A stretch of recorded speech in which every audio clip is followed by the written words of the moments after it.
In the previous lecture, we have seen the harmonic oscillator model of diatomic molecule to explain the rotation vibration spectra.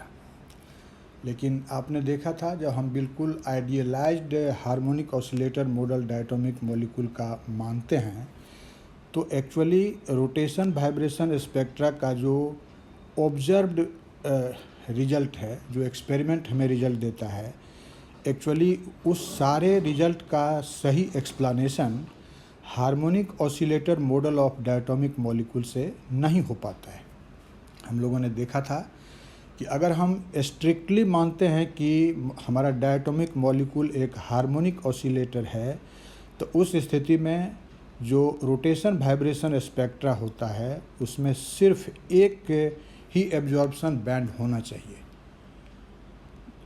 मतलब ये कि जो overtones है उसके presence को harmonic oscillator model explain नहीं करता है। लेकिन ऑब्जर्व रिजल्ट क्या है कि एक्चुअली जो rotation vibration spectra diatomic molecule का होता है उसमें फंडामेंटल बैंड के अलावा लेसर एंड लेसर इंटेंसिटी का, कम इंटेंसिटी का ओवरटोन्स भी मौजूद होता है और उस सारे ओवरटोन्स का जो वेव नंबर होता है वह वेव नंबर जो फंडामेंटल बैंड का होगा उससे के 2 गुने, 3 गुने, 4 गुने से स्लाइटली लेस होता है। These are actually the observed facts. लेकिन हार्मोनिक ऑसिलेटर मॉडल ऐसे ऑब्जर्व्ड फैक्ट को एक्सप्लेन करने में कम्प्लीटली फेल हो जाता है। इससे पता चलता है कि वास्तव में हमारा जो डायटोमिक मॉलिक्यूल है उसे एक परफेक्ट हार्मोनिक ऑसिलेटर की तरह ट्रीट करना सही नहीं है। फैक्ट ये है कि आपने हार्मोनिक ऑसिलेटर मॉडल में माना था कि जो पोटेंशियल एनर्जी फंक्शन होता है वह पैराबोलिक होता है और पैराबोलिक होने का रिजल्ट ये था कि जो डिफरेंट एनर्जी लेवल्स था, वाइब्रेशनल एनर्जी लेवल, वह इक्वली स्पेस्ड आपको मिला था। लेकिन फैक्ट ये है कि यह जो पोटेंशियल फंक्शन है वह वास्तव में परफेक्ट पैराबोलिक नेचर का नहीं होता है क्योंकि जब पैराबोलिक नेचर आप नहीं कंसीडर करेंगे उसी समय यह पॉसिबल है कि जो वाइब्रेशनल एनर्जी लेवल्स हो वह इक्वली स्पेस्ड नहीं होगा, बल्कि क्वांटम नंबर भी, that is vibrational quantum number के बढ़ने से जो मॉलिक्यूलर लेवल्स है, वाइब्रेशनल मॉलिक्यूलर लेवल्स, वह क्राउडेड होता है, वह क्लोजर होता है और फाइनली वह एक क्वांटिनम में कन्वर्ट हो जाता है। इसलिए निश्चित रूप से अगर आप थियोरी के जरिए सारे एक्सपेरिमेंटल ऑब्जर्वेशन को करेक्टली एक्सप्लेन करना चाहते हैं तो आपको यह मानना होगा कि हमारा जो डायटोमिक मॉलिक्यूल है वह वास्तव में एक एन हार्मोनिक ऑसिलेटर की तरह है। जब आप एन हार्मोनिक ऑसिलेटर कहते हैं इसका मीनिंग होता है कि potential energy function strictly parabolic नहीं है, बल्कि पोटेंशियल एनर्जी फंक्शन के एक्सप्रेशन में क्वाड्रेटिक टर्म, उससे भी हायर ऑर्डर का, थर्ड ऑर्डर का टर्म, ये सारा प्रेजेंट होना चाहिए। ओके, तो ऐसी स्थिति में अगर हम हायर क्वाड्रेटिक टर्म के साथ को कंसिडर करेंगे और V ऑफ R का टेलर एक्सपेंशन करें, टेलर एक्सपेंशन जो आप मैथमेटिक्स में पढ़ते हैं, तो एक्चुअली इस केस में एन हार्मोनिक ऑसिलेटर मॉडल के केस में जो पोटेंशियल एनर्जी फंक्शन होगा वह फर्स्ट अप्रॉक्सीमेशन में क्वाड्रेटिक टर्म के साथ साथ आपका क्यूबिक टर्म भी कंटेन करेगा, उससे भी हायर टर्म होगा। लेकिन हम यहाँ पर जो डिस्कशन करने फिर जा रहे हैं एन हार्मोनिक ऑसिलेटर मॉडल में, उसमें यह सपोज करेंगे कि पोटेंशियल एनर्जी फंक्शन में क्वाड्रेटिक टर्म और क्यूबिक टर्म प्रेजेंट है, जबकि होने के लिए इससे भी हायर ऑर्डर का टर्म हो सकता है, लेकिन वह सब उसका कंट्रीब्यूशन बहुत कम होता है। इसीलिए आप अगर स्पेक्ट्रा डिस्कस करना चाहते हैं तो V ऑफ R में क्वाड्रेटिक टर्म और साथ साथ क्यूबिक टर्म को कंसिडर करके इस स्पेक्ट्रा का एक्सप्लेनेशन कर सकते हैं। तो देखिए कि अगर हम टेलर एक्सपेंशन करें V ऑफ R का क्यूबिक टर्म तक, क्वाड्रेटिक और क्यूबिक टर्म तक ही, तो क्या होगा according to Taylor expansion, V of R will be equal to 1/2 factorial d2 V by del R square at R equal to R naught. आप जानते हैं कि R naught is equilibrium separation, नहीं, times R minus R naught whole square plus 1/3 factorial del 3 V by del R cube at R equal to R naught, R minus R naught whole cube होने के लिए हमने क्या कहा कि इससे भी हायर ऑर्डर का टर्म हो सकता है, लेकिन हमने फर्स्ट अप्रॉक्सीमेशन में क्यूबिक टर्म तक ही इसको कंसीडर किया है। ठीक है, ये जो पोटेंशियल आपने लिया, इनफैक्ट इसके अलावा पीएम मोर्स ने एक एम्पेरिकल पोटेंशियल फंक्शन को प्रपोज किया था for this harmonic model of diatomic molecule. आप पीएम मोर्स के द्वारा प्रोपोज्ड एम्पेरिकल पोटेंशियल फंक्शन, जिसका फॉर्म होता है V of R equal to D times 1 minus exponential raise to the power minus beta R minus R naught whole square, इसको लेकर के भी आप anharmonic model of diatomic molecule के theory को डिस्कस कर सकते हैं। अब देखिए करना क्या होता है, जब आप एक बार पोटेंशियल फंक्शन डिफाइन कर दिए तो फिर इस पोटेंशियल फंक्शन को श्रोडिंगर के टाइम इंडिपेंडेंट इक्वेशन में सब्स्टिट्यूट करते हैं और फिर उस श्रोडिंगर इक्वेशन को सॉल्व करके energy eigen value find out करते हैं, मतलब जो वाइब्रेशनल लेवल है उसका एनर्जी निकाला जाता है। इनफैक्ट ये जो पोटेंशियल का फॉर्म है, अगर इसको सब्स्टिट्यूट किया जाए श्रोडिंगर इक्वेशन में और उसको सॉल्व किया जाए, that will B a long process.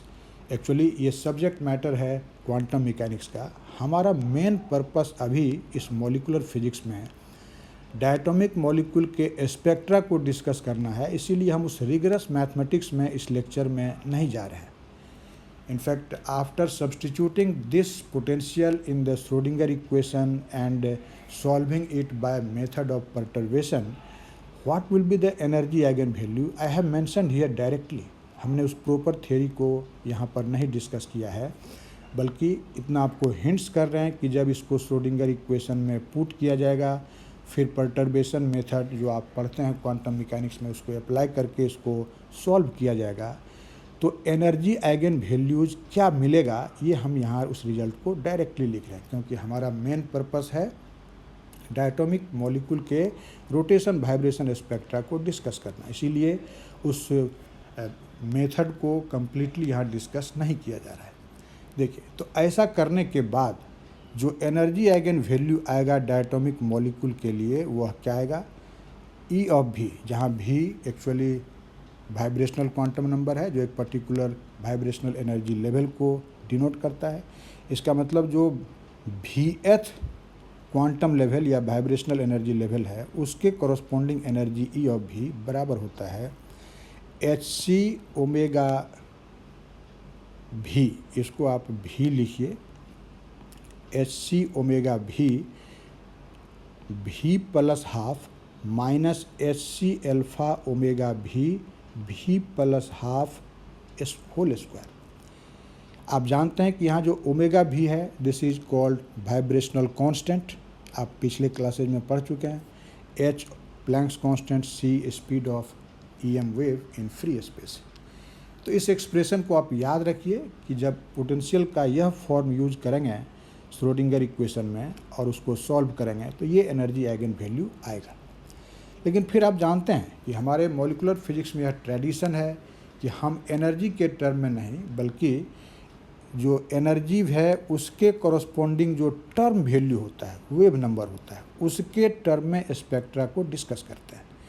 तो अगर हम E ऑफ V एनर्जी के कॉरस्पॉन्डिंग टर्म वैल्यू को डिफाइन करें और वह टर्म वैल्यू अगर आप डिनोट करते हैं by the symbol G of V, तो आप जानते हैं कि टर्म वैल्यू क्या होता है, एनर्जी को Hc से डिवाइड करो। सो G of V which is actually the term value or wave number corresponding to the energy E of V, that will be equal to E of V over Hc। Okay, अब simple सी बात है, ई of भी का expression equation 3 में defined है, जो आप यहाँ देख सकते हैं। इसको एच सी से डिवाइड करना है।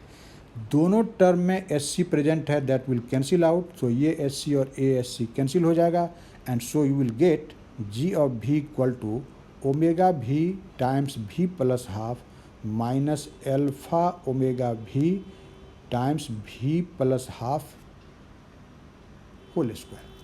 जैसा हमने पहले ही कहा था कि यहाँ जो ओमेगा भी है इसको आप वाइब्रेशनल कांस्टेंट कहते हैं, और ये वास्तव में वेव नंबर सेपरेशन है दो एनर्जी लेवल के बीच का। नहीं, जब आप यह मानते हैं कि पोटेंशियल एनर्जी कर्व जो है वह पैराबोलिक है, जो आप पिछले क्लास में पढ़े थे, और यहाँ जो एक पैरामीटर यूज हुआ है alpha, actually this parameter represents the anharmonicity parameter. इसको एन हार्मोनिसिटी पैरामीटर कहते हैं। और अगर आप इस अल्फा और ओमेगा भी का प्रोडक्ट ले लेते हैं, उसको हम लोग एन हार्मोनिक कांस्टेंट कहते हैं।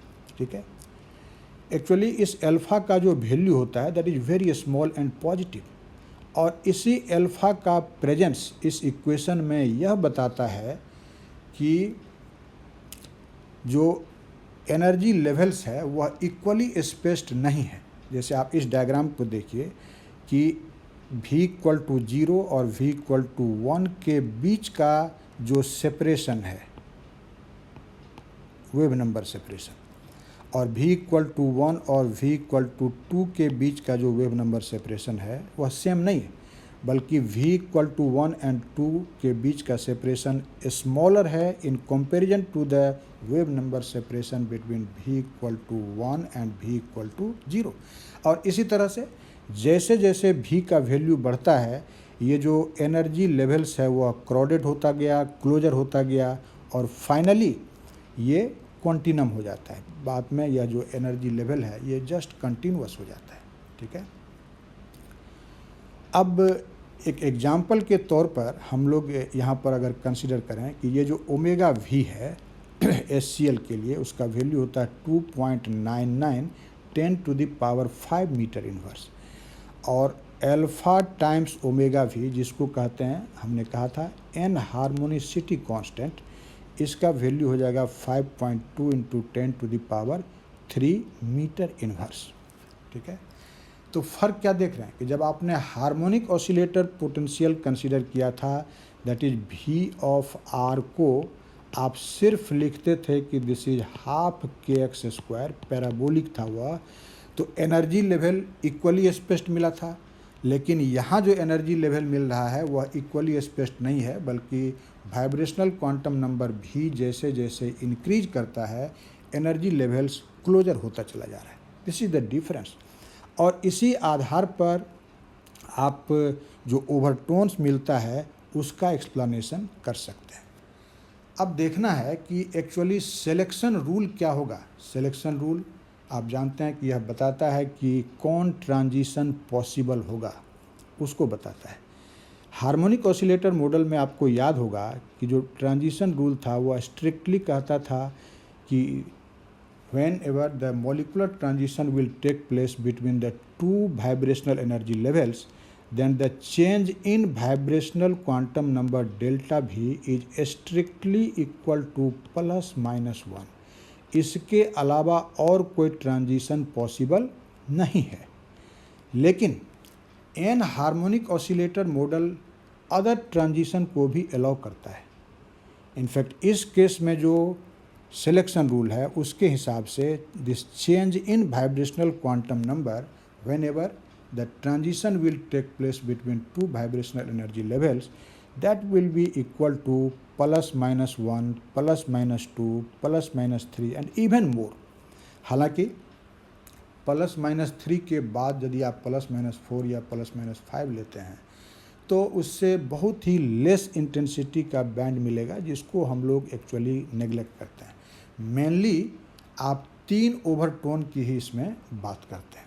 So I have mentioned here in practice that transitions with delta भी mod of delta V greater than 3 have negligible probability। Theoretically तो यहाँ आप और ओवरटोन की बात करते हैं, लेकिन प्रैक्टिस में फिर देखा जाता है कि वह ट्रांजिशन जिसके लिए डेल्टा भी मान लो ±4 होगा, ±5 होगा, ऐसे ट्रांजिशन का प्रोबेबिलिटी बहुत ही कम होता है, दैट इज नेग्लिजिबल। ठीक है।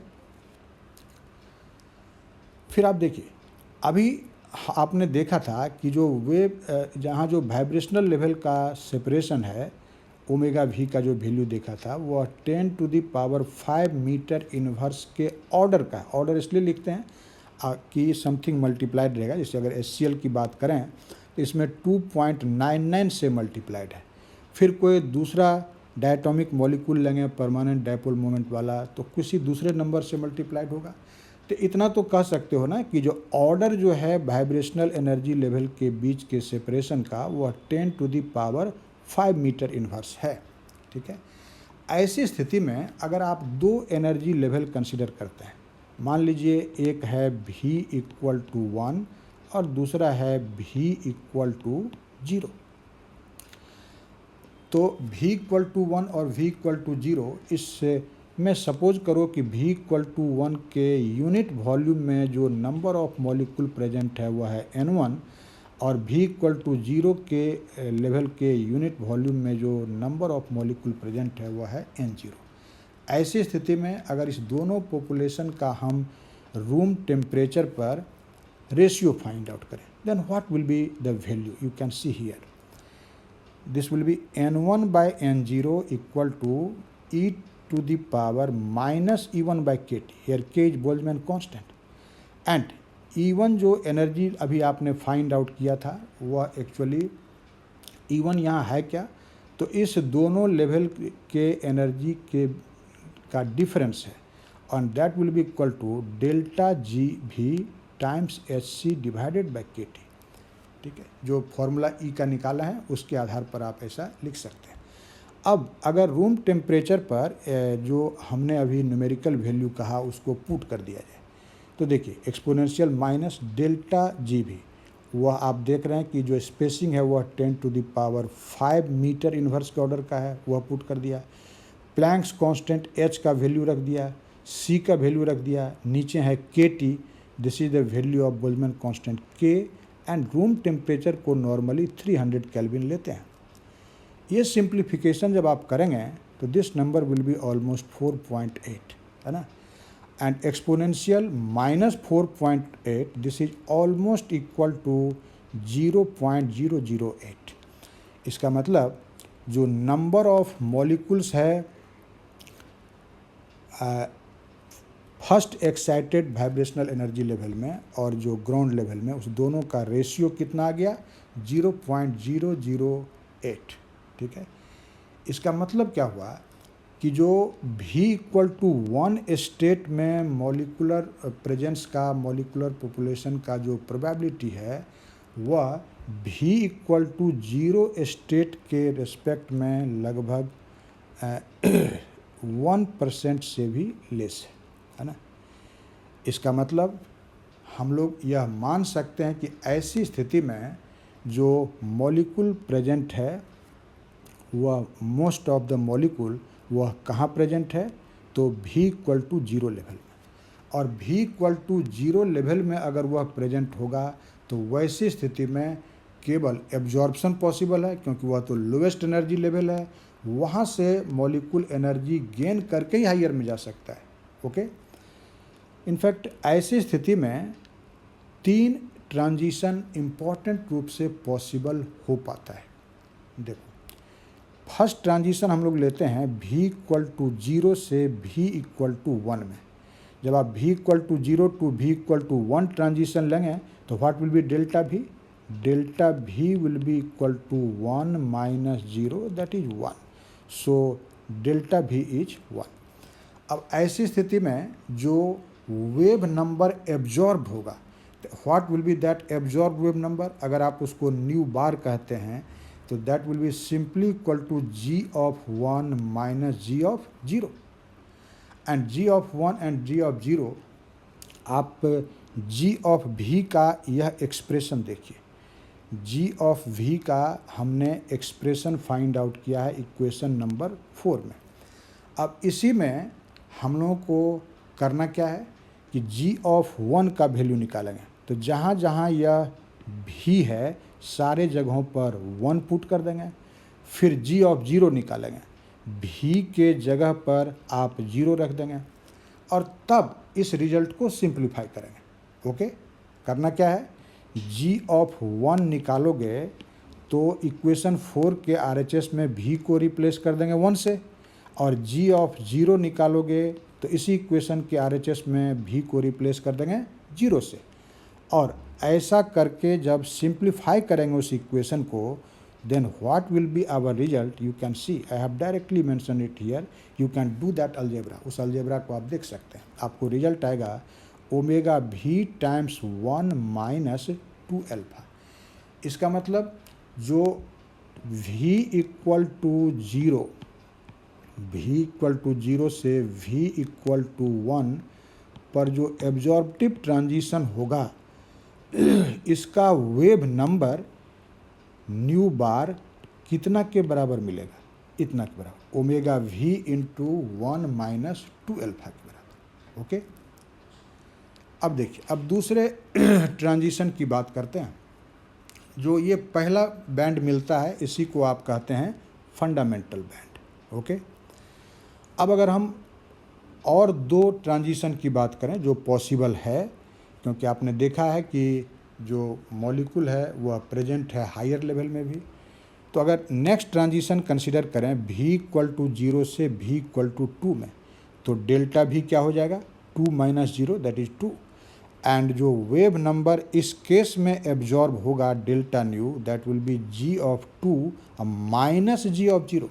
ये हम बात कर रहे हैं कि ग्राउंड लेवल से ही ट्रांजिशन हो रहा है ना, v इक्वल टू 2 लेवल में। ठीक है, फिर आप वही काम करेंगे, उसी इक्वेशन 4 के RHS में v का वैल्यू पहले रखेंगे 2, फिर रखेंगे 0 और सब्ट्रैक्ट करेंगे। You will get that the wave number absorb in this case will be 2 omega v into 1 minus 3 alpha. ये सिंप्लीफिकेशन आप कर सकते हैं वैल्यू रख करके। और इस फिगर में यह जो सेकंड लाइन आप देख रहे हैं एक्चुअली यह बैंड है, वो आपको दिखाया हुआ है। इसी तरह से v equal to 0 to v equal to 3, मतलब v इक्वल टू 0 लेवल से v इक्वल टू 3 लेवल में ट्रांजिशन होगा, तो ऐसे केस में डेल्टा v 3 आएगा और आप वेव नंबर निकालेंगे तो g of 3 minus g of 0 absorb band का, and so this will be 3 omega v into 1 minus 4 alpha. तो क्या देख रहे हैं कि ये जो फंडामेंटल बैंड था इसके अलावा अभी आपको दो बैंड और मिल रहा है। Actually these two bands are known as overtones. अब आप देखिए जैसे जैसे भी का वैल्यू बढ़ता गया और जब आपने यह न्यू बार निकाला तो गौर से देखो कि 0 से 1 ट्रांजिशन के लिए, दैट इज ये जो हमारा फंडामेंटल बैंड है, इसके लिए न्यू बार का वैल्यू कितना के बराबर था, वह था ओमेगा भी इंटू 1 माइनस 2 अल्फा। और जबकि आपने फर्स्ट ओवरटोन के लिए जब न्यू बार निकाला तो यह 2 ओमेगा भी इंटू 1 माइनस 3 अल्फा है। बाय द वे, अगर यह 2 ओमेगा भी इंटू 1 माइनस 2 अल्फा होता तो स्ट्रिक्टली कहते कि जो वेव नंबर हमारे फंडामेंटल बैंड का है उसका दोगुना है फर्स्ट ओवरटोन का, लेकिन सो नहीं है। 2 अल्फा के जगह पर 3 अल्फा है, ज़्यादा सब्ट्रैक्ट कर रहे हो, अल्फा पॉजिटिव है। इसका मतलब कि फंडामेंटल बैंड के लिए जो वेव नंबर है उसके दोगुने से स्लाइटली कम है वेव नंबर फर्स्ट ओवरटोन का, स्लाइटली कम। और यही एक्सपेरिमेंट बताता है, ध्यान दो कि फंडामेंटल बैंड के वेव नंबर के दोगुने से थोड़ा स्लाइटली कम होता है फर्स्ट ओवरटोन का वेव नंबर, जो यहाँ से क्लियर है। अगर यहाँ 2 अल्फा ही आता, 2 ओमेगा भी इंटू 1 माइनस 2 अल्फा, तब एग्जैक्टली दोगुना कहते, लेकिन आता है 3 अल्फा, इसका मतलब स्लाइटली कम हो गया। फिर उसी तरह से देखिए जो हमारा सेकेंड ओवरटोन है उसका जब वेव नंबर निकालते हो तो वह 3 ओमेगा भी इंटू 1 माइनस 4 अल्फा आता है। बाय द वे अगर यह आता 3 ओमेगा भी इंटू 1 माइनस 2 अल्फा तो आप कह सकते थे कि सेकेंड ओवरटोन का जो वेव नंबर है वह फंडामेंटल बैंड के वेव नंबर का 3 टाइम्स है। सो है नहीं, 1 माइनस 2 अल्फा की जगह पर आ गया 1 माइनस 4 अल्फा। इसका मतलब वह फंडामेंटल बैंड के वेव नंबर के तिगुने से स्लाइटली फिरलेस है।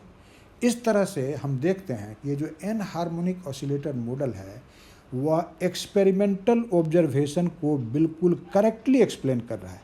एक्सपेरिमेंट यही बताता है कि ओवरटोन प्रेजेंट होगा और साथ ही साथ जो ओवरटोन्स का वेव नंबर होता है वह फंडामेंटल बैंड के वेव नंबर के 2 गुने, 3 गुने, 4 गुने से स्लाइटली लेस होता है।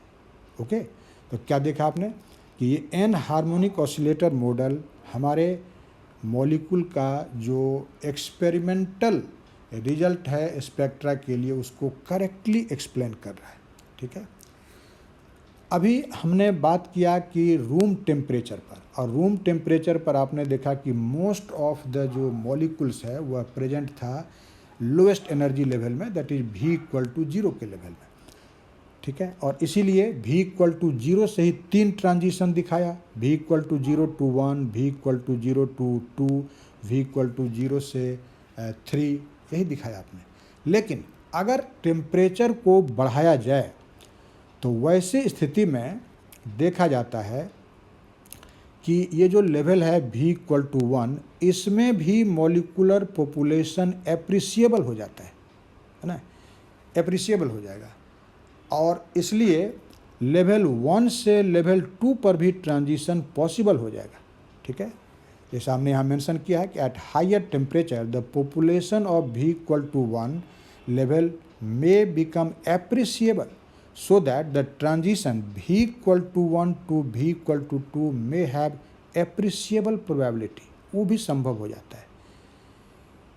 जैसे अगर हम बात करें कि रूम टेम्परेचर से 2 गुना टेम्परेचर है 600 केल्विन, तो उस स्थिति में जो पॉपुलेशन होता है V इक्वल टू 1 लेवल में वह लगभग 9% होता है V इक्वल टू 0 लेवल का।